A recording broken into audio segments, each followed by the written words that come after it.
سرکار کی محفلیں، مجھ کو ہر غم سے رب نے بری کر دیا، میری بات بن گئی ہے، میری بات بن گئی۔ بسم اللہ الرحمن الرحیم۔ محترم ناظرین کرام، جو آج کے اس ویڈیو کے بنانے کا مقصد ہے وہ ہے کہ ہم نے جو پچھلی ایک ویڈیو بنائی تھی اور اس میں جو مسئلہ بتایا گیا تھا زمین کے پاکی کے متعلق بتایا گیا تھا کہ زمین اگر ناپاک ہو جائے تو اس کو پاک کرنے کی صورت کیا ہے، اس کو کس طریقے سے پاک کیا جاتا ہے۔ تو کچھ ساتھیوں کے میسیج آئے اور انہوں نے پوچھا اور کہا کہ زمین کو پاک کرنے کا جو طریقہ آپ نے بتلایا ہے، کیا یہی طریقہ ان کا ہے کہ جو گھروں پر کارپیٹ، اسی طرح قالین یا فرش وغیرہ جو ہوتی ہیں، چٹائی ہوتی ہیں مسجدوں کے اندر، کہ یہ بھی اسی طرح پاک کی جائیں گی جس طرح زمین کو پاک کیا جاتا ہے جو آپ نے بتایا۔ تو انہوں نے یہ میسیج کیا، اس لیے کیا اس ویڈیو کے میں نے آج ویڈیو بنائی ہے کہ زمین کو جو پاک کرنے کا جو طریقہ تھا وہ طریقہ الگ تھا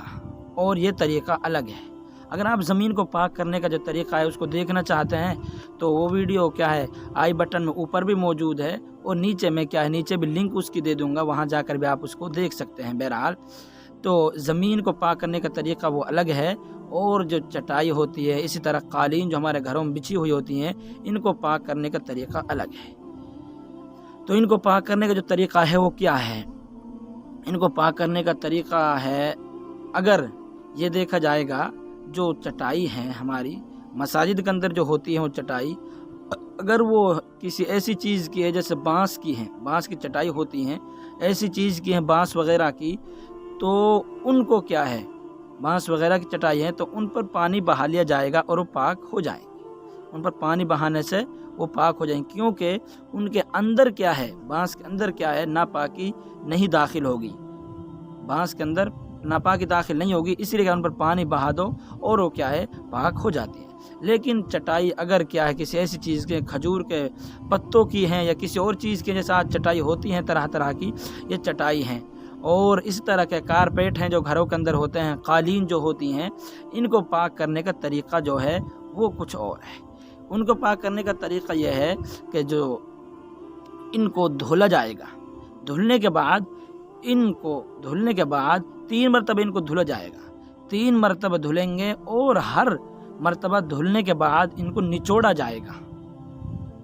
ایک مرتبہ دھلا، پھر نچوڑا، پھر دھلا، پھر نچوڑا، پھر دھلا، پھر نچوڑا، یعنی ہر مرتبہ جیسے دھلا جائے گا ان کو نچوڑا بھی جائے گا۔ لیکن یہ کپڑے وغیرہ کو ہم اس طرح نچوڑ لیتے ہیں، ان کو ہم نچوڑا کیسے جائے گا، اس کی کچھ الگ ہے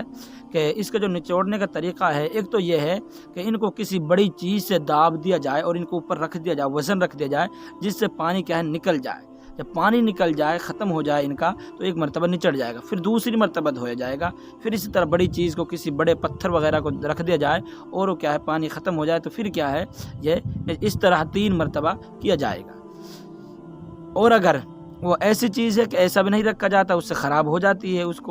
تو اس کو نچوڑنے کا جو طریقہ ہے وہ یہ ہے کہ اس کو 1 مرتبہ دھلو، دھلنے کے بعد اس کو کیا ہے رکھ دو، اس کو پھیلا